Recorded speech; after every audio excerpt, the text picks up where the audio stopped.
Yo creo que puedo decirles ciertas cosas que primero nos ayuden a entender cuál es la discusión y que nos permitan inferir un poco hacia dónde va el gobierno y cómo en los dos casos, en la reforma a la salud y en la reforma de pensiones, de manera más evidente, se van a confirmar ciertas tendencias que con mucha claridad aparecieron en la reforma tributaria de signo profundamente regresivo y retardatario. Entonces esa es como la idea que yo tengo de esta presentación, o sea que hablaría con un poquito más de detalle, con más detalle de la reforma tributaria porque la tenemos, y sobre salud y pensiones haría unos comentarios que puedan servir pues como de base de discusión. Bueno, y después creo que en mi caso tengo más o menos tiempo, y no sé ustedes cómo estará, podemos abrir tiempo pues para que hablemos incluso de pronto de otras cosas. Aprovecho para empezar haciendo una cuña, ¿no? Ayer me informaron, pues, en una reunión que tuve aquí en Bucaramanga, me informaron el tema de una gran movilización que se va a hacer el 15 de marzo en defensa del agua y de la vida y de toda esta lucha del páramo de Santurbán y en Almería. Entonces aprovecho para hacer una cuña, 15 de marzo, sí, 15 de marzo, ojalá, yo espero poder acompañarlos ese día, esperamos poder venir con gente de todo el país a acompañarlos, pero bueno, la clave es la gente de Bucaramanga y la gente de Santander. ¿Sí? Creo que lo que se propone, que es una movilización de más de 100.000 personas, es de una gran importancia. Es claro que aquí en Santurbán se han logrado victorias muy importantes, que son, ustedes de pronto por estar aquí no los vean, pero o sea, Santander y Bucaramanga se volvió famoso en Colombia con esta lucha de Santurbán. ¿Sí? Pero también es claro que los grandes avances que se han tenido no quitan el otro hecho que también es cierto, y es que las mineras y el gobierno nacional de Juan Manuel Santos siguen empeñados en avanzar de una u otra manera con esos proyectos, y que en ese sentido toca dormir con un ojo abierto, ¿sí? Porque estos son capaces de cualquier cosa. Entonces la movilización del 15 de marzo es muy importante.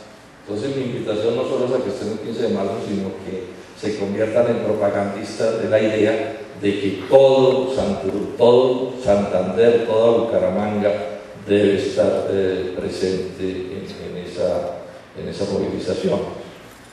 Empecemos entonces el tema. Esa reforma tributaria ya se aprobó en el Congreso y está empezando su aplicación. Yo diría que la primera cosa que sucedió importante en el trámite de esa reforma tributaria es que por primera vez en la historia de Colombia hubo un debate de fondo sobre el tema tributario. Ese es un tema de cierta complejidad, es un tema que como hay tantos intereses allí suele tramitarse como a las escondidas, ¿cierto? Donde apenas muestran ciertos detalles pero no permiten ver el conjunto. Y por primera vez, digamos, los sectores que hemos estado en la oposición y particularmente el polo democrático alternativo pudimos coger ese tema y volverlo un tema central de debate. En muy buena medida porque la gente del SENA, los instructores y los estudiantes levantaron una muy bella batalla en contra de esa reforma tributaria y eso permitió crear un ambiente nacional que nos permitió, digamos, debatir más en el tema. Luego, digamos, estamos ante un hecho en ese sentido bien importante, ¿no? Recordemos, por ejemplo, que muchas de las revoluciones y las luchas populares han tenido origen en luchas contra impuestos. Bueno, Galán aquí, en Santander, los comuneros, sí, es precisamente, digamos, una revolución que se inicia contra una reforma tributaria. En esos días no la llamaban así, pero eso es lo que había, ¿sí? Cosa que es obvia y su importancia porque se trata de cuánta plata le saca el Estado a la gente del bolsillo. El sistema parlamentario, digamos, de los tiempos modernos que empieza en Inglaterra, tiene origen en una exigencia de los señores de esos días a la corona diciendo no puede haber impuestos sin representación. Ese es el origen de los congresos. O sea, el primer congreso que se instituye en los tiempos, llamémoslos modernos o menos antiguos, tiene que ver con un congreso en Inglaterra, ¿sí? De señores que le dicen al soberano, dicen, si usted quiere poner impuestos nos tiene que consultar y nos tiene que decir en qué se los va a gastar. Y en Colombia hacen lo que se les da la gana sobre impuestos y nadie opina y nadie sabe, y nadie. Entonces, que hayamos logrado este debate es muy importante. Empiezo por catalogarlo como que esta reforma tributaria, como la peor reforma tributaria de la historia de Colombia. Como en otros casos, nunca nadie se había atrevido a tanto como Juan Manuel Santos. Como en el caso, por ejemplo, de la educación privada con ánimo de lucro, eso nadie se había atrevido a tanto. Todas las fuerzas reaccionarias siempre han querido eso, pero a rato les da vergüenza, pudor, no se sienten con poder político suficiente, entonces no se atreven, como la privatización de Ecopetrol. El sueño de la reacción en Colombia ha sido privatizar Ecopetrol desde el día que la crearon, pero apenas Álvaro Uribe se atrevió y tuvo la fuerza suficiente para iniciar el proceso. Es un poco lo que hace Santos con la reforma tributaria que le derrotaron todos ustedes y la mano y todas estas cosas, y es un poco lo que hay en esta reforma tributaria. Entonces empiezo diciendo, la peor reforma tributaria de la historia de Colombia. ¿Por qué? Primero, el sistema tributario colombiano es un sistema tributario profundamente retardatario, regresivo. ¿Qué es lo democrático en los tributos? Lo democrático en los tributos es que debe pagar más quien más gana, menos quien gana menos, y nada quien no gana nada. Esa es, digamos, la lógica democrática. La democracia no es solo un problema político, tiene que ver con economía también. Y cuando estoy diciendo que pagar más, en muy buena medida se refiere no solo a la masa total del recaudo, sino a la tasa. O sea, con qué porcentaje se grava la. Y si se grava el capital o se grava el trabajo. O sea, si se graban las ganancias producto del capital o si se graban los ingresos producto del trabajo, sea trabajo, salario, trabajo honorario. Ese es, digamos, el gran debate filosófico de estas cosas. Y entonces, por supuesto, siempre ha habido un forcejeo. Los más ricos bregando a no pagar impuestos, ¿sí? Y clavarse a los pobres, y los pobres, si usted se pone, deben defenderse para que sea al revés. Con esta notación de detalle que es importante, cuando un gran capital se paga los impuestos, lo que sucede es que los paga disminuyendo un poco su crecimiento. O sea, cuando cualquier persona o empresa al final del año tiene unas utilidades y se las graban en el año siguiente, ese gravamen que cae sobre esa empresa, lo que significa es que su velocidad de crecimiento va a ser un poquito menor. Digamos que no afecta al propietario de ese capital en su vida personal de ninguna manera. Por el contrario, los impuestos al trabajo suelen pagarse absteniéndose de consumir. ¿Sí? Lo que suele suceder con los impuestos que caen sobre los salarios, sobre el trabajo, es que suelen pagarse, o mucha gente los paga es menos camisas, menos comida, menos salud, menos recreación, porque la verdad es que a la mayoría de la gente no le sobra nada. Entonces, de ahí que sea tan reaccionario gravar a los pobres y a los débiles, porque lo que sucede es que el pobre o el débil paga los impuestos, uno podría decir, con su sangre, ¿sí? A diferencia de lo que sucede con el capital. Bueno, dicho esto, digamos otra cosa. El sistema tributario colombiano está reconocido universalmente, o sea, esto no lo discute nadie, es un sistema profundamente regresivo, retardatario, reaccionario. ¿Por qué? Porque cae principalmente sobre el pueblo raso y sobre las clases medias, que cae sobre los ricos y particularmente los ricos de verdad. O sea, es un sistema tributario que toca poco, en especial a los monopolios y a las transnacionales, y en especial a los rentistas, digamos a la gente más rica de Colombia que recibe, por ejemplo, dividendos de grandes empresas. Ilustrémoslo de manera precisa las cifras de eso. Más del 65% del total del recaudo nacional de impuestos son impuestos indirectos, en especial IVA. ¿Qué es un impuesto indirecto? Es un impuesto regresivo por definición, porque grava con la misma tasa a quien tiene mucho que a quien no tiene nada. Veámoslo en vivo. Por ejemplo, en Colombia, antes de esta reforma tributaria, porque aquí se dice, no, es que los pobres no pagan impuestos. No, los pobres sí pagan impuestos en cantidades enormes, lo que pasa es que ni cuenta se dan. Antes de esta reforma tributaria, ya el 65% del total del recaudo nacional lo aportaban impuestos indirectos y en especial el IVA. Pongo un ejemplo. Antes de la reforma tributaria, los artículos de aseo, jabones, desodorantes, escobas, trapeadores, todo ese tipo de cosas, pagaban IVA de 16%, que es muy alto, ¿no? 16%. Entonces, IVA de 16% de don Luis Carlos Sarmiento Angulo sobre un desodorante que le importa un pepino. Sí. Pero a una familia pobre de Bucaramanga, IVA de 16% sobre el jabón de la ropa, sobre los desodorantes, es casi que confiscatorio. Porque este país está lleno de pobres, que no se ganan ni remotamente el mínimo. Entonces, clavarle 16% de IVA a un pobre raso sobre un jabón es un atropello incalificable. Bueno, y esa es todo el recaudo indirecto. Por ejemplo, el impuesto sobre la gasolina es del orden del 30%, ese es otro gravamen indirecto. ¿Por qué? Porque paga el mismo 30% el pobre que no tiene nada que el gran magnate. Y cuando digo el pobre que no tiene nada, ojo, los pobres pagan impuesto de gasolina cuando se montan en un bus, cuando compran una panela, esa panela se transportó en alguna cosa y ahí van pagando gasolina. Una de las grandes mentiras que aquí se repite, no, es que el impuesto a la gasolina solo grava a los ricos y levantan el cuento de que es que todo el que tenga un carro además es un rico, y eso también es mentira. Este país está lleno de gente que tiene por ahí un pichirilo y que no es ningún Luis Carlos Sarmiento Angulo, ningún Carlos Slim. Entonces, esta es la primera naturaleza reaccionaria del sistema tributario colombiano. De ahí se deriva pues lo otro, y es bueno, es que los poderosos pagan muy pocos impuestos.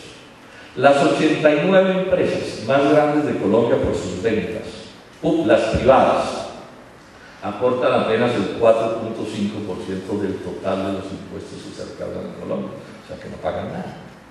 Y por supuesto ahí están las más grandes empresas, no de Colombia, sino del mundo. Porque también aquí hay un fenómeno que es nuevo, los ricos de Colombia de hoy ya no son los ricos de Colombia de hace 20 años. Los ricos de Colombia de hoy son los ricos del mundo, porque el país cada vez más ha sido tomado, ¿sí?, en sus principales empresas por los magnates del mundo. Entonces, por ejemplo, Claro, Comcel, Claro, ese grupo que hay ahí, es de don Carlos Slim, que es un mexicano que es el tipo más rico del mundo. O sea, ese personaje tiene un patrimonio de 70.000 millones de dólares. O sea que cuando aquí estamos diciendo desodorante de 16% a la señora pobre de Bucaramanga, es de 16% contra don Carlos Slim. Es de ese tipo de cosas que estamos hablando. Pagan muy poco, entre otras cosas, porque el impuesto de renta de las empresas está lleno de descuentos tributarios. El propio Banco Mundial, en un estudio que sacó hace unos meses, dice que los descuentos tributarios a las empresas son como 80 distintos y le valen al fisco 6 billones de pesos al año. Estos datos son interesantes porque estamos en la pelea en el caso de la MANE y de la universidad. Sí, que la MANE dice, no, es que la educación debe ser gratuita y pagada por el Estado. Está diciendo no hay plata. Bueno, en parte si no hay plata es porque, por ejemplo, a esos personajes, en este caso de los descuentos tributarios, nos valen 6 billones de pesos. Y en el estudio del Banco Mundial no hay un descuento tributario minero que nos vale otros 2 billones de pesos, que es uno que es monstruoso, que es que las mineras pueden descontar de su impuesto de renta lo que pagan por regalías, lo que en cierto sentido significa que les estamos regalando los minerales, porque la regalía se supone que es el pago por el mineral que está allá enterrado en el subsuelo. Pero no es solo eso. Ese impuesto relativamente bajo del que estamos hablando tiene un agravante. Los llamados dividendos, que es lo que se gana, lo que la empresa le da como utilidad a uno de sus accionistas, a sus accionistas, que son sumas supremamente grandes. En general en Estados Unidos y en Europa y en el mundo se paga impuestos. En Colombia no paga impuestos. Entonces aquí puede haber una persona natural que reciba por dividendos, un banquero para poner un ejemplo, ¿sí?, que le den 20 o 30 o 50.000 o 100.000 millones de pesos en dividendos al año y por eso no pagan un centavo de impuestos. Son, digamos, las normas tributarias que se han venido estableciendo. Luego aquí cuando se habla de grandes contribuyentes, esto es importante porque esto está lleno de trucos. Grandes contribuyentes es, digamos, la frase con la que califican a las grandes empresas y entonces a uno le da la idea de que esos son los que pagan los impuestos en Colombia y es lo que dice la prensa. Pero ya estamos viendo que no es verdad, que no pagan lo que se supone que deberían pagar, ¿sí? Pero además ocultan otra cosa. Buena parte de esos llamados grandes contribuyentes son grandes contribuyentes no por lo que pagan, sino por lo que recaudan, que es distinto. Entonces, las grandes empresas recaudan muchos impuestos, por ejemplo, de IVA, y se los tienen que entregar a la DIAN, pero eso no es que lo paguen ellos, eso lo pagamos los consumidores, y ellos lo que hacen es como el ejercicio de recaudarlo. O por ejemplo, las grandes empresas recaudan muchas retenciones en la fuente de sus trabajadores, pero esa plata no la paga la empresa, esa plata la paga el que le hacen el recaudo, y la empresa lo que hace es recolectarla y trasladársela a la DIAN. Entonces aquí no podemos confundirnos de qué se está hablando cuando se habla de grandes contribuyentes. No, aquí el único gran contribuyente es el pueblo raso, ¿sí? Porque estamos hablando de IVA, que por supuesto es un impuesto que cae principalmente sobre los pobres, por la simple operación de que los descargos son 3 o 4, ¿sí? Mientras que los pobres son millones. Bueno, entonces estos son aspectos del carácter retardatario de la estructura tributaria antes de la reforma. Y un último aspecto que quiero enfatizar que tiene mucha importancia política. Yo les decía hace un momento, lo progresivo de los tributos es que la tasa sea diferente. Por eso son tan retardatarios los impuestos indirectos, porque tienen la misma tasa para el pobre que para el rico. En Colombia, las empresas se graban todas con la misma tasa, las pequeñas, las medianas y las grandes. Eso, por supuesto, no es de signo democrático. Es decir, es absolutamente inaceptable que se le cobre 33% de renta a una pequeña o mediana empresa de una familia que hace esfuerzos, un sector agropecuario, un comercio, alguna cosa de este corte, que a don Carlos Slim en el caso de Claro. No es democrático. Un criterio democrático que dice que las tasas son diferentes, que es un poco incluso lo que sucede en el caso de las retenciones en la fuente. Las tasas no son las mismas en el caso de los salarios. Eso es de signo democrático, porque repito, la progresividad de los impuestos está en que la tasa que grava al más rico debe ser mayor que la tasa que grava al más pobre.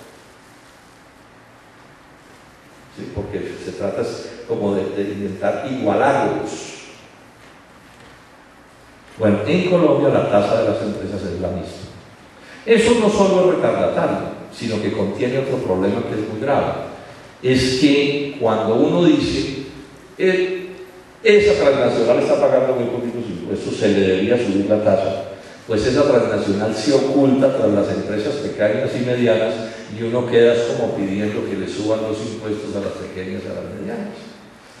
O cuando Santos sale, como vamos a ver más adelante, a bajarle los impuestos a las empresas, pues yo me estoy oponiendo a que se los bajen a los monopolios y a las transnacionales, porque a las pequeñas y medianas de pronto podría ser sensato bajarse. O sea, las transnacionales y los gobiernos han juntado las tasas de todas las empresas como una manera de ocultar a las pequeñas y las medianas empresas a los monopolios y a las transnacionales. Ese es un poco el truco que tenemos, que dificulta el debate político y que por supuesto es regresivo, ¿sí? Porque digamos que un impuesto del 33% puede ser incluso bajo para Claro con C, que se ganó el año pasado o el antepasado 2.8 billones de pesos, pero puede ser de ruina para una pequeña empresa o para una mediana empresa. Entonces parte de la lucha que estamos dando tiene que ver con que lleguemos a un momento en que haya tasas diferentes, como fue hace años. Aquí tampoco nos estamos inventando nada. Hace 20 años o más, digamos, la tasa de renta de las empresas mayores era superior a la tasa de renta de las empresas menores. Yo en la reforma tributaria hice una propuesta, digo que yo creo que aquí debemos empezar con una tasa de 40% para las más grandes empresas e ir bajando, ¿sí?, hasta tasas bastante menores, digamos, para las empresas menores. Pero bueno, no quiero adelantarlo. Entonces, como ustedes ven, lo que tenemos es un sistema tributario profundamente retardatario. Esto, por supuesto, lastra el desarrollo nacional. Es decir, si los que tienen plata de verdad no pagan los impuestos que deberían pagar, pues por supuesto que el Estado se debilita a la hora de cumplir con sus funciones, porque es que el Estado al final funciona es con los impuestos que recauda. Ahora, al pueblo raso, pues, digamos, ya prácticamente les pusieron IVA del 16% en todo, ya al pueblo raso exprimirlo más se les ha ido volviendo imposible, los tienen ya de la lengua, ¿sí? Entonces esto empieza a conspirar contra el propio desarrollo del país, porque es, repito, de los impuestos de donde hay que sacar los recursos para el funcionamiento del Estado.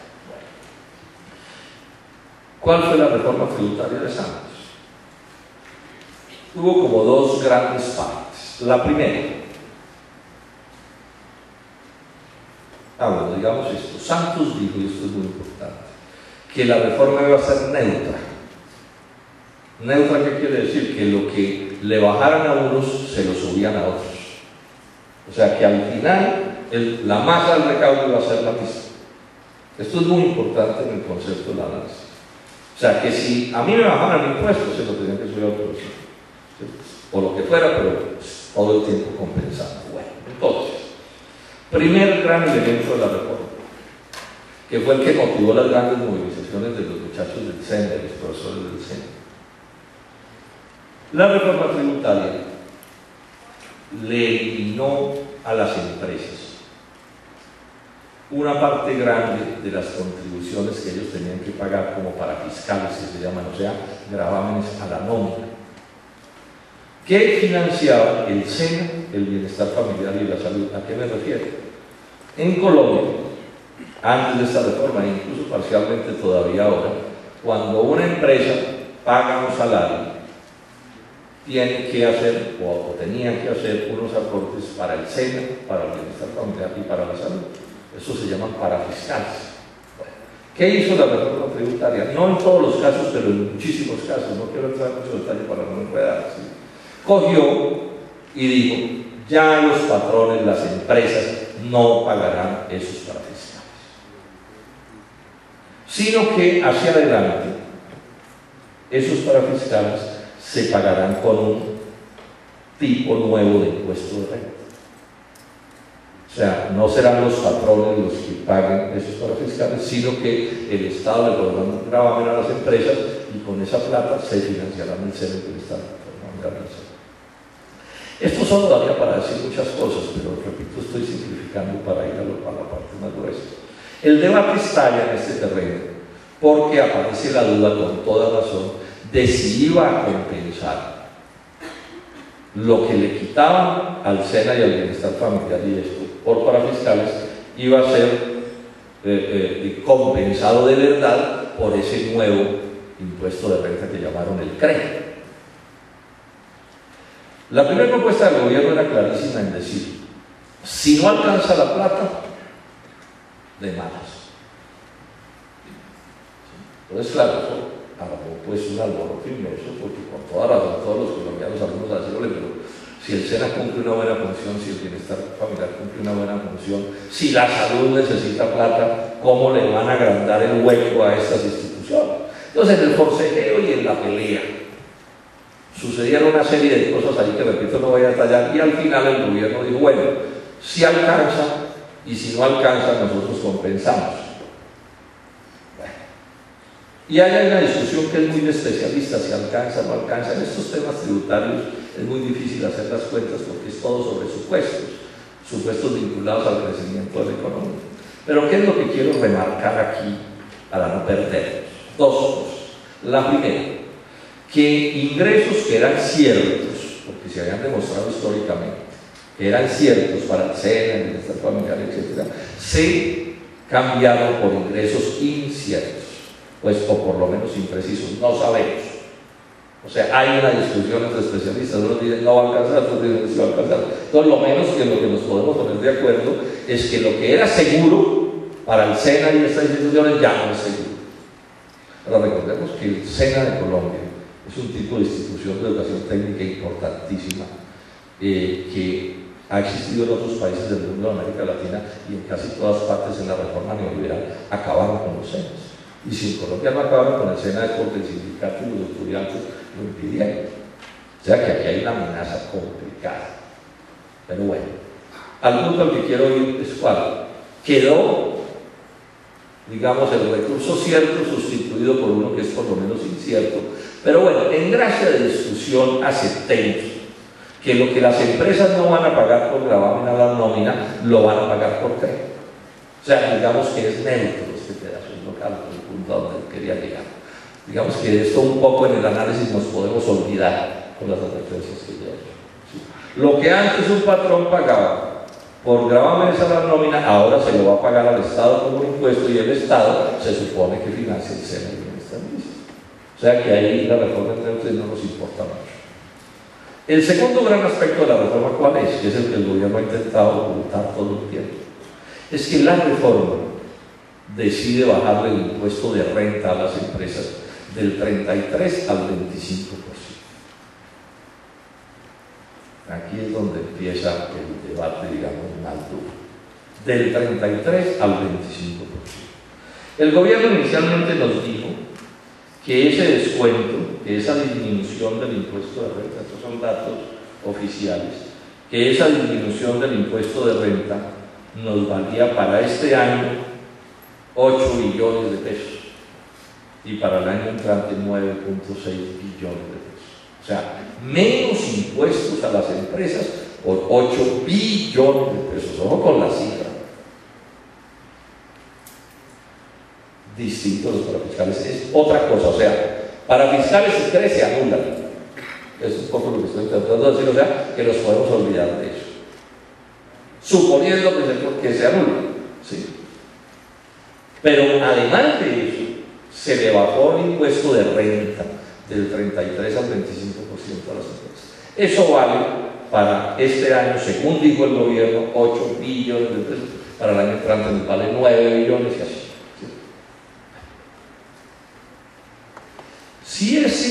Si esa disminución se la hubieran hecho a las pequeñas y medianas empresas en el polo, dijimos, eso lo podríamos estar de acuerdo, pues, o podría ser plausible, podríamos mirarlo. Por eso, o sea, usted puede plantear en un determinado momento que sea conveniente a una cierta empresa disminuirle los impuestos si usted quiere promover producción de un cierto tipo, para poner un ejemplo. Pero aquí se la toma la decisión a todas, incluidas los monopolios y las transnacionales. O sea, tenemos una reforma tributaria que le va a bajar los impuestos a Carlos Slim. O sea, Comcel se ganó en el 2011 2.8 billones de pesos y a esa empresa le van a bajar los impuestos. Los banqueros el año pasado tuvieron utilidades por 35 billones de pesos y a esos les van a bajar los impuestos, o se los bajaron. Pacific Rubiales en el 2011 tuvo utilidades por como por 1,5 billones de pesos y a esos les van a bajar los impuestos. Entonces, en el polo que dijimos, esto, digamos, no nos lo aguantamos. ¿A cuenta de quién hay que bajarle los impuestos a las mineras, y a las petroleras y a los banqueros? ¿Sí? ¿A cuenta de qué seguir enriqueciendo estos tipos más? Porque esto tiene un agravante. Bueno, ¿y quiénes van a ser los pagarines de la felicidad de don Carlos Slim? O sea, don Carlos Slim en diciembre Santos le hizo un regalo bastante importante. Pero como la reforma es neutra, ¿quién va a pagar? Ese es el tema. Entonces decidieron pagar en dos grandes partes. Uno, el aumento del IVA. Lo terminaron aumentando como en 1 billón de pesos más o menos en números redondos. ¿Para qué? Para empezar a cubrir el hueco de los 8 billones. Esto el gobierno que es asunto lo volvió un enredo. Ustedes yo veo que no pudieron seguirlo bien. No, que es que le bajamos a la medicina prepagada, que a la butifarra y no sé qué, eso se volvió y eso daban datos y echaban cuentos y que el corrientazo y el corrientazo, y eso no lo sigue nadie. Usted al final no sabe, usted sí sabe que hay como un enredo de unos impuestos que subían y bajaban, usted lo sabía. Hay que hacer esfuerzos porque las ramas no nos impidan ver el costo. ¿Cuál es el costo? Que detalle más, detalle menos nos van a cobrar 1 billón de pesos más de impuestos de IVA público. Sí, puede que bajen unos, sí, pero con los que suben al final nos clavan 800.000 o 1 billón de pesos más.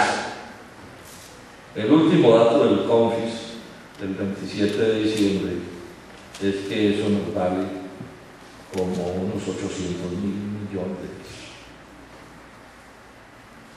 ¿A quién? Principalmente al pueblo raso y a la clase media, que es la casi totalidad de los colombianos. Esto es una cosa, por supuesto, reaccionaria, o sea, bajarle los impuestos a Carlos Slim y a sus alegres compadres, ¿sí? Y subírselos al pueblo raso y a la clase media, que es retardatario y es reaccionario.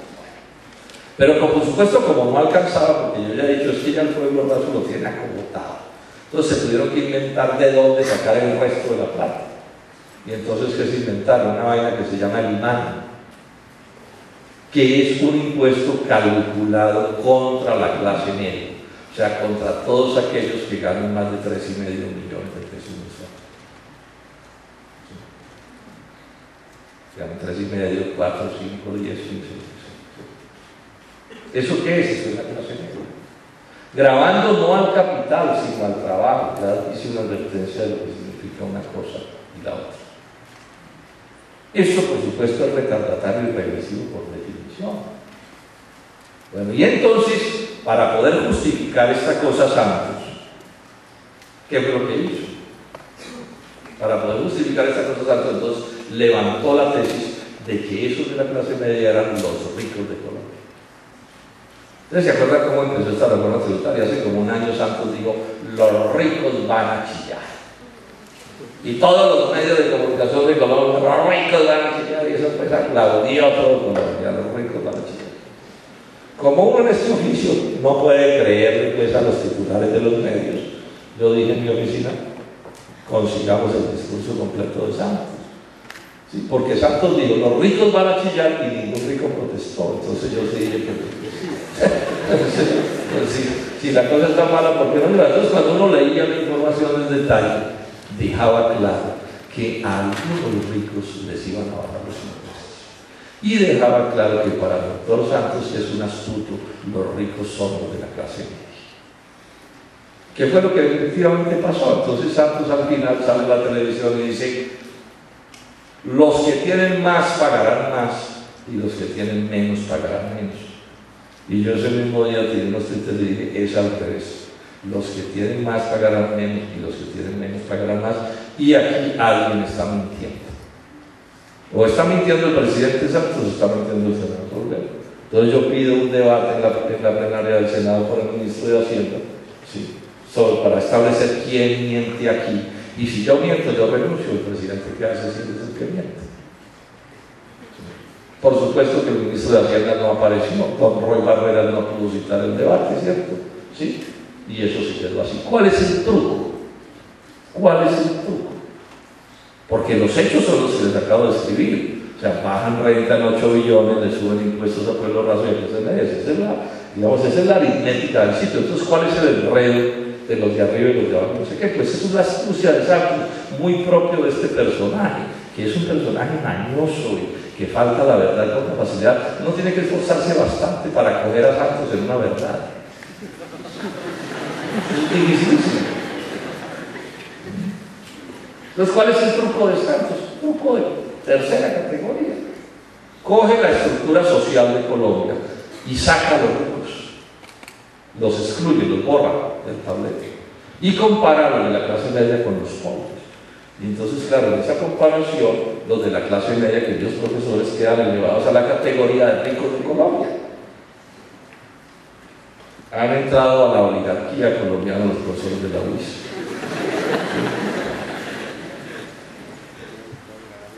Y listo. Pero este es el punto, y yo decía que es clave, no lo tratamos de vista para lo que se viene. Bueno, esta es en parte la lucha social, política y económica que se está dando en Colombia. Toda la tesis, por ejemplo, de la FOP, esto es viejo, toda la tesis, por ejemplo, de que no puede haber educación pública gratuita, es porque ¿cómo así le vamos a dar educación gratis a los ricos de Colombia? ¿Sí? Todo el cuento, por ejemplo, de los copagos y ese tipo de prácticas en la salud es, entonces no le vamos a cobrar nada a los ricos de este país, ¿cierto? Y entonces viene una campaña sistemática de años convirtiendo en los ricos de Colombia a la clase media y viendo a ver cómo le quitan a esa clase media hasta las casas de los buenos. Esto es lo que está sucediendo y ese es el cuento de Santos. Ahora Santos sigue repitiendo la mentira y sus ministros. La reforma tributaria gravó más a los más ricos, gravó más a los más ricos y menos a los más pobres. Ahora, si uno se mete en este garlito, pues esto se vuelve un absurdo, porque ustedes se van a un barrio popular de Bucaramanga y el que gana el salario mínimo, digamos, con estabilidad laboral y le pagan las vacaciones y prima de Navidad y todo, al lado de los más pobres de su barrio, es un magnate. Claro, porque es que aquí hay gente que vive de ingresos de 200.000 pesos al mes. Y el sueño de esos compatriotas es tener un salario mínimo y que le paguen los 12 meses del año y una primita y vacaciones. Esto es en lo que estamos. Entonces en Colombia podemos tener un carro sobre un crimen, otro oligarca, sobre el impuesto de gasolina, tener una casa, se volvió otro crimen, porque hay que subir el predial. Entonces la señora que es una viuda, que le quedó herencia una casita, que se está muriendo de hambre, ¿cierto? Le disparan el predial, entonces la señora dice, oye, pero esto es el comisario, pero es que esta oligarca, pues, ¿cómo se queja ahora? No se ha dado cuenta, señora, que es que hay unos que no tienen casa y que viven debajo de un techo de cartón. Yo en cierto sentido no tendría inconveniente. Bueno, si el país necesita que los sectores medios, inclusive bajos, que no se están muriendo de hambre de manera absoluta, tienen que aportarle más a la sociedad, bueno, yo puedo discutir eso. Pero eso sí, si me meten a don Carlos Slim en la ecuación. ¿Sí? Mira, aquí hay una discusión, o todos en la cama o todos en el suelo. Es que el juego de estos tipos, ¿cuál es dejar a 3 o 4 gatos gordos y lustrosos en la cama y todos los demás para el suelo. O sea, no es subir a todo el mundo a la cama, sino ver cómo bajan de la cama los 3 o 4, ¿sí?, que no pertenecen a la oligarquía de Colombia. Este es el debate, en muy buena o es uno de los debates. Porque es que a nosotros no nos van a meter el cuento de que es que, o sea, ¿en qué país estamos? El capitalismo, que es el país en el que estamos, no es un sistema igualitarista. Este es un sistema de desigualdades. Entonces no puede ser que cuando la desigualdad o los discursos sobre la desigualdad sirven para golpear a las clases medias, y cuando estoy hablando de clases medias, por el ejemplo que he puesto lo del salario mínimo, ¿qué vuelve clase media a todo el mundo? O mucha gente. ¿Sí? Un profesor de colegio.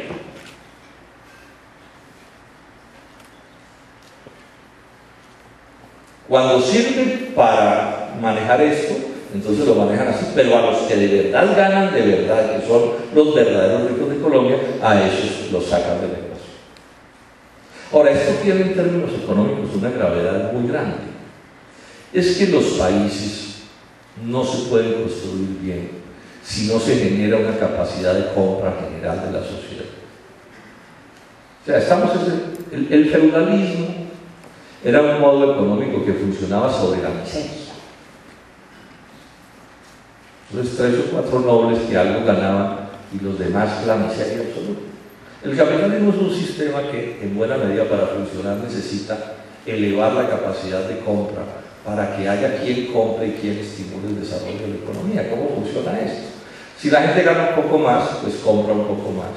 Y para poder comprar un poco más, alguien tiene que producir un poco más para poder vender, y entonces necesita nuevos empleos. Y si hay nuevos empleos, hay nuevos salarios, y hay más quien compre más, y eso genera una especie de círculo virtuoso que eleva la economía a estadios superiores. ¿Sí? Eso es lo que explica por qué, digamos, los trabajadores en Europa o en Estados Unidos ganan más que en Colombia, y en la teoría neoliberal esos países deberían estar arruinados. y resulta que las economías funcionan mejor. ¿Por qué? Pues porque hay más capacidad de compra. Esos son cosas elementales en economía. Entonces, esta teoría del ataque al pueblo, a las clases medias, ¿sí?, es una teoría que conspira finalmente contra la capacidad de compra del país y que le termina haciendo un daño pavoroso. O sea, sobre la base del pauperismo absoluto las cosas no pueden funcionar de ninguna manera. Vamos terminando diciendo esto. Para justificar esto, entonces Santos salió y dijo: esta es una reforma para formalizar el trabajo nacional. Como esto se nos llenó de informales, de rebuscadores, entonces claro, para formalizar y para generar 1 millón de empleos. Todas las reformas de los últimos 25 años reaccionarias se han hecho en nombre de generar empleo. Si lo que han dicho sobre generar empleo en Colombia fuera cierto en el 1%, tendríamos un país de pleno empleo y teniendo que importar trabajadores de otras naciones. Con el 1% que fuera cierto. O sea, eso es una mentira sistemática. No hay ningún estudio que diga que la reforma tributaria va a crear 1 millón de empleos. Al director de la DIAN le preguntaron, y ese, como es un descarado, entonces le digo: oiga, doctor, ¿dónde están los estudios? No, soy medio mamera hacer esa vaina. Ustedes oyeron las grabaciones. Entonces le digo: oiga, doctor, y el doctor Santos dice que se va a crear 1 millón de empleos. Y usted me dice: no, yo no sé dónde sacó el presidente esa cifra, yo no se la dice.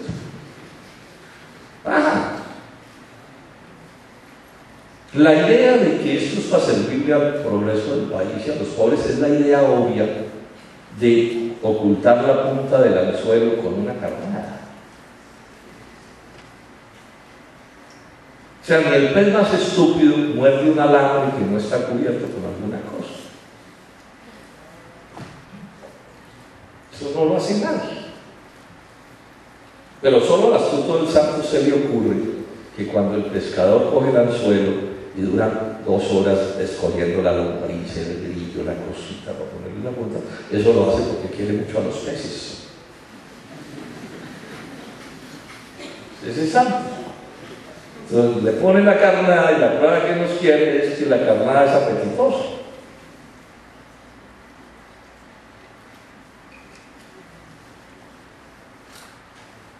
Por último, digamos esto. Queda claro entonces que va a ser el pueblo raso y las clases medias las que van a tapar el hueco de la reforma. Pero miren ustedes lo que terminó pasando, que no es menos grave. Claro, como hubo una resistencia ciudadana importante y un debate, ¿cierto?, el gobierno no pudo subir el IVA en todo lo que quería, ni pudo subir el IMAN en todo lo que quería, el impuesto a la clase media. Y entonces le empezó a aparecer un hueco a la supuesta neutralidad. Entonces Portafolio dijo: oiga, aquí hay un hueco de 2 billones de pesos. La Contraloría desde el principio dijo: a nosotros no nos están dando las cuentas. ¿Sí? Y yo le monté un debate al ministro porque el ministro no quería dar las cifras, de las cifras, lo tuve que acusar a la Procuraduría para que diera las cifras, porque además él tiene la obligación legal de darlas. Y al final le da unas cifras diciendo: nos quedó un hueco de 500.000 millones de pesos. En el último dato del CONFIS dicen que el hueco que quedó para el 2014 es de 1.3 billones de pesos. Ahora, ¿hueco qué quiere decir? Que alguien va a pagar el hueco. O sea, menos salud, menos educación, menos carreteras, alguna cosa va a pasar. O más deuda, ¿sí?, y más intereses de la deuda.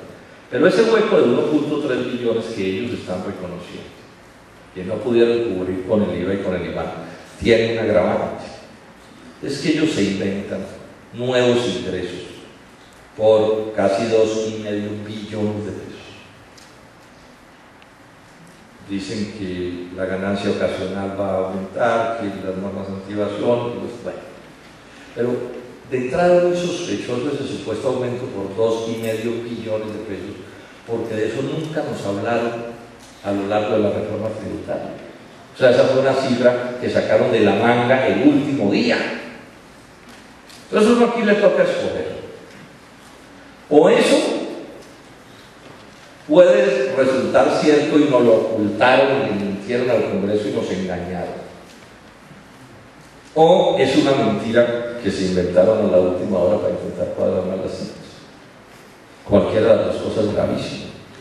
Sí, porque se supone que el Congreso somos como la junta directiva de Colombia, por llamarlo así, pues usar ese símbolo de empresa privada que no me gusta.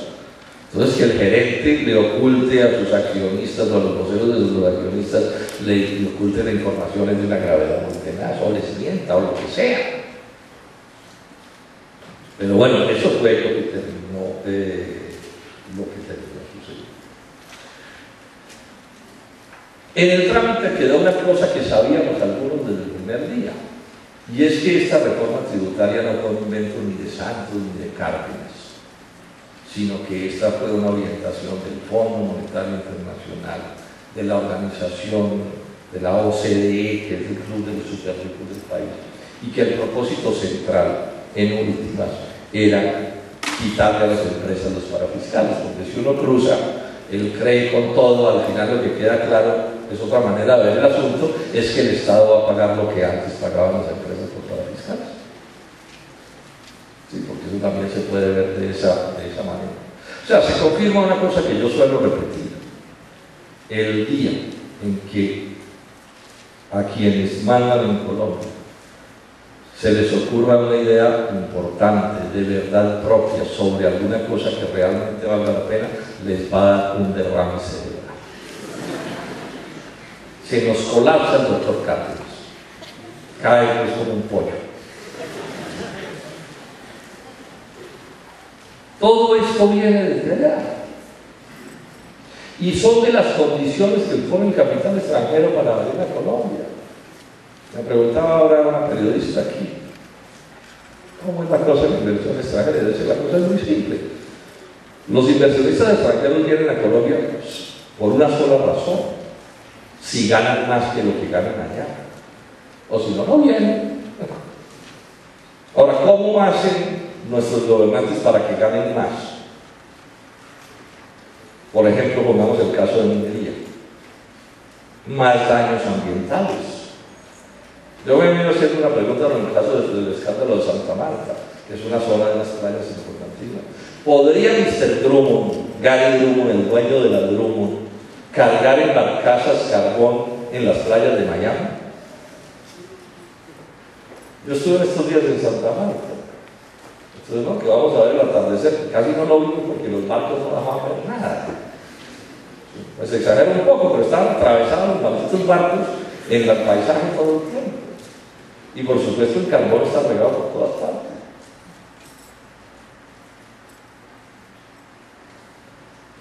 O sea, vienen si les permitimos dañar el Desde el 2007, en un debate que hicimos en la Comisión Quinta del Senado, el ministro de Transporte de esos días nos juró que no podría haber cargue de balcón en Santa Marta si no era cargue directo.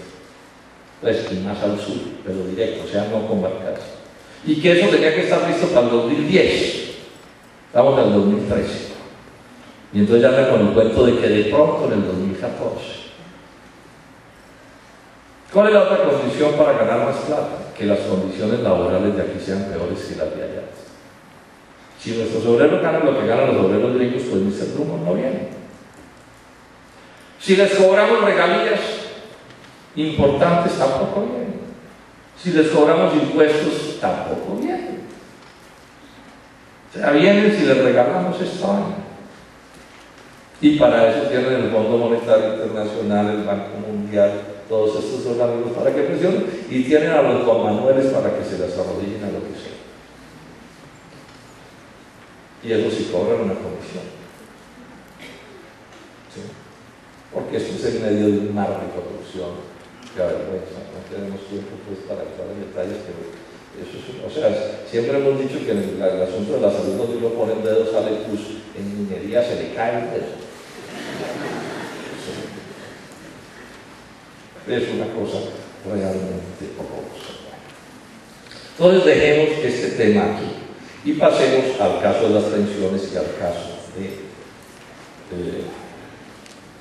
la salud. Tenemos una dificultad para hablar un poco de salud y de pensiones que se me ha pedido, y es que el gobierno no ha presentado los proyectos. Entonces es difícil, es aburridor hablar de las cosas, ¿sí? sin tener los detalles. Porque, por ejemplo, en salud todos los colombianos quieren que haya una reforma a la salud.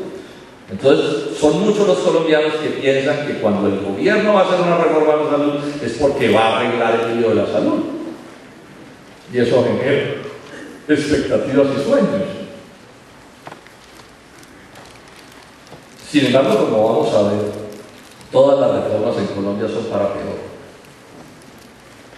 Con Carlos Gaviria decíamos, un poco en broma, pero también un poco en serio, que uno no va al Congreso de Colombia a legislar, sino a obligar a que los otros no legislen. Porque todo lo que aprueban es peor que lo que había. O sea, estos tipos, su imaginación para hacer males es como infinita. Bueno, lo de la salud, ¿cómo es?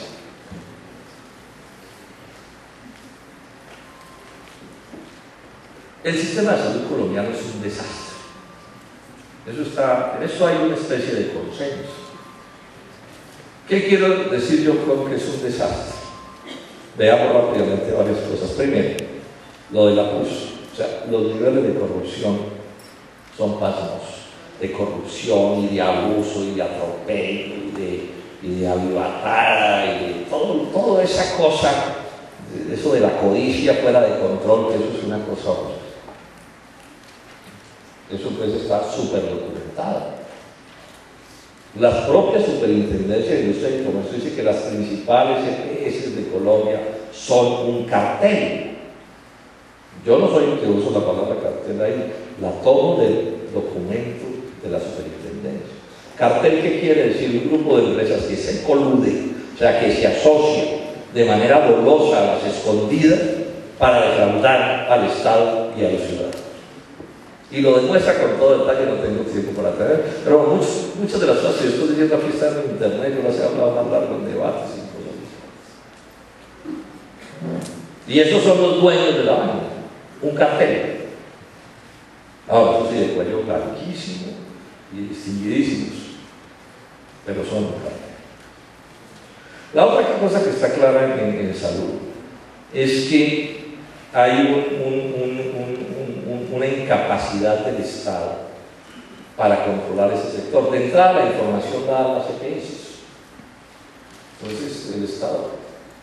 O sea, la capacidad de auditar del Estado colombiano es prácticamente igual a cero. Esos tipos hacen lo que se les da la gana. Es más, a mí el ministro Santamaría, porque yo le pregunté para un debate, le dije, bueno, ¿y esta cosa de la auditoría cómo es? ¿Esto quién vigila esta vaina? Aquí la auditoría es muy débil. Son recursos públicos, ¿no? Y entonces el ministro más o menos lo que me dice, no, lo que pasa es que este es un sistema que se creó en la idea de que unas EPS vigilan a las otras en la competencia. Eso fue ni Alicia en el País de las Maravillas, pero así está.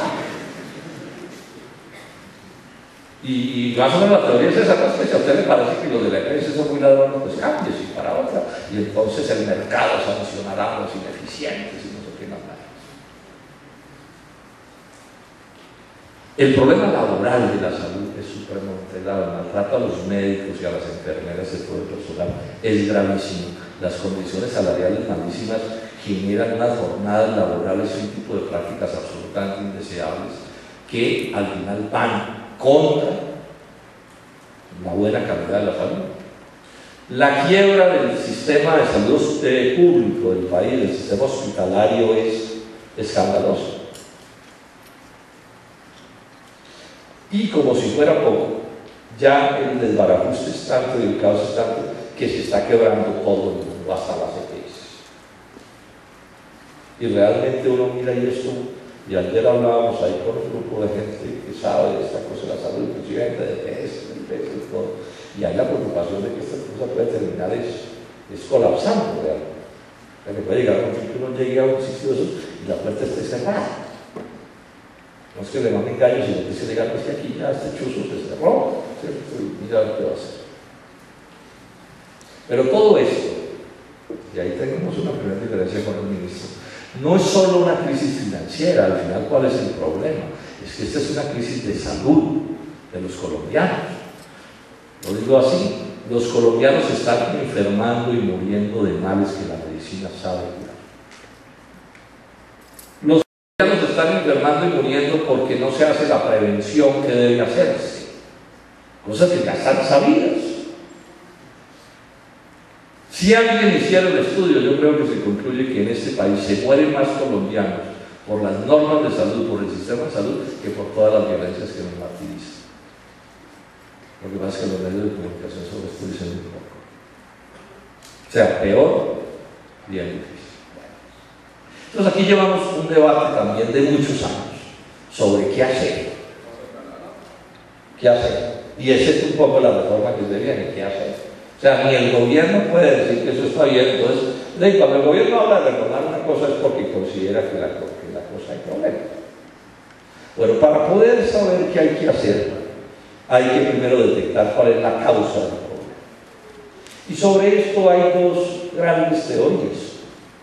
La del gobierno, de todos los gobiernos, la de las EPS, la de los banqueros, o sea, la del poder nacional, que dicen, sí, eso está mal, lo que pasa es que hay algunas manzanitas podridas, y entonces, cierto, hay que ver qué hacemos con las manzanas podridas, y un retoquecito por aquí, otro retoquecito por allá, y pum, se arregla. Y con ese cuento llevamos más de 20 años, o 20 años. No hay sector que tenga más normas, resoluciones, decretos que la salud. Eso es como una babela, además, de cosas. Paños de agua tibia, paños de agua tibia, paños de agua tibia. Bueno, y hay otros, el polo, pero otros sectores también, o sea, la Federación Médica Colombiana, para poner un ejemplo, los sindicatos de la salud, las organizaciones de pacientes de enfermedades catastróficas, mucha gente, que llevamos toda la vida desde que eso nació diciendo, eso nació mal, esa vaina no funciona, ese es un árbol que nació torcido, aquí se necesita una solución de fondo. O sea, aquí no es paños de agua tibia, sino alta cirugía. Ese es un poco el tema. Con un paréntesis que quiero hacer, que se me pasaba, que es importante. Lo único bueno que ha pasado en la salud desde su creación, desde la ley 100, que es la ley que lo establece, lo único bueno que ha pasado es la tutela. ¿Por qué? Porque cuando se crea la ley 100, se crea con un pozo, o sea, con un plan obligatorio de salud restringido. O sea, la ley le niega a los colombianos tratamientos sobre un poco de enfermedades. Eso es lo que dicen los POS. Entonces usted llegaba, entonces el médico de la le decía, usted tiene esto, pero resulta que aquí el POS dice que yo no le puedo recetar para eso, usted verá qué hace. Dice a los POS. Entonces los ciudadanos, a punta de tutelas y de fallos de las cortes, fueron, digamos, ganando derechos hasta que se creó una cosa que se llama el no POS. Bueno, parte del problema del sistema de salud es que esto entenderlo es un lío, porque una cosa que tiene POS, no POS, UPC, IPC, no sé qué, es un enredo descomunal. Pero bueno, lo cierto es que a punta de fallos se creó el no POS. Pero claro, al crearse el no POS se iba dañando el negocio, ¿cierto? Porque entonces ya las EPS tienen que atender procedimientos quirúrgicos, hospitalarios, medicamentos, etcétera, que antes no tenían que atender. Pero repito, lo único bueno que ha pasado en estos 20 años es la tutela, que en algo nos protege de esta cosa. Entonces les decía hace un momento, entonces, unos con paños de agua tibia y los otros planteando alta cirugía y solución de fondos. ¿Por qué insistimos en que esto no resiste? O sea, que esto no se arregla con cosas mejores. Porque esto está estructuralmente mal planteado. ¿Qué quiere decir estructuralmente mal planteado? Quiere decir que la ley 100 no es la ley para la salud de los colombianos, sino que es la ley para el negocio financiero de las EPS con la salud de los colombianos, que son cosas distintas. No es la ley, repito, para la salud de los colombianos, sino para el negocio con la salud de los colombianos. Entonces, un gerente de una EPS, al final del año, cuando tiene que rendirle cuentas a su junta directiva, o sea, a sus dueños, el señor no habla de cuánta gente curó, ni cuánta enfermedad previno, ni a cuánto le salvó la vida, solo se importa un pepino, sino que el señor lo que tiene que decir es cuánto ganó. Y si no ganó, no sirve. Ahora, yo no voy a decir que no pueden curar a alguien, también lo pueden curar, ¿cierto? Pero si es parte del negocio, si no, no.